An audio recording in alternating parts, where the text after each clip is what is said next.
Here to react, Senate Republican Whip John Thune. Senator, evidently they plan on helping Venezuela, giving Chevron some licenses to start drilling again.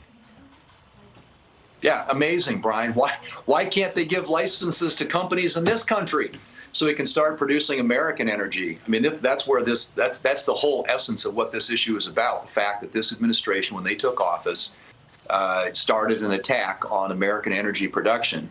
We were at a point where we were literally energy independent. We were actually exporting energy. We've now, again, become dependent upon OPEC and other countries because of this administration's resistance and outright assault on American energy production. This is the price that America pays when we aren't willing to make the investment and have policies that support the encouragement of American energy production. Senator, the one thing is pretty clear after the election, and regardless how it comes out, the price is going to rocket up. He's depleting the strategic oil reserve, something he said 48 hours ago he wouldn't do. 24 hours later, he changes his mind. In fact, CNN, of all places, is reporting there's a degree of panic and spasms inside the White House.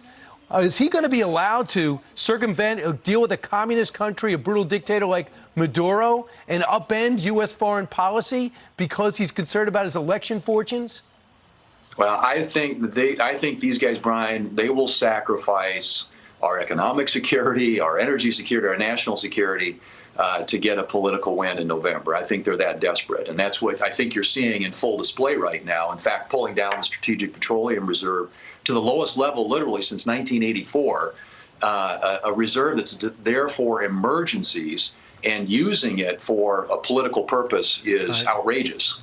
But that's what we're looking at. That's what this administration has left us with. And this, by not having an energy policy, not committing to an all-of-the-above American energy plan, we have now a dependence upon foreign sources, including dictators like Venezuela and places in the Middle East. This is insanity.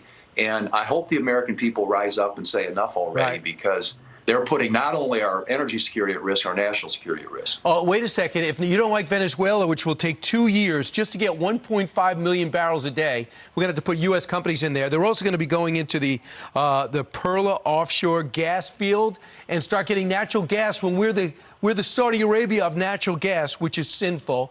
So you do that. We could always do a deal with Iran. Release sanctions, allow them to put 1 million barrels on the in the oil markets. What would that do?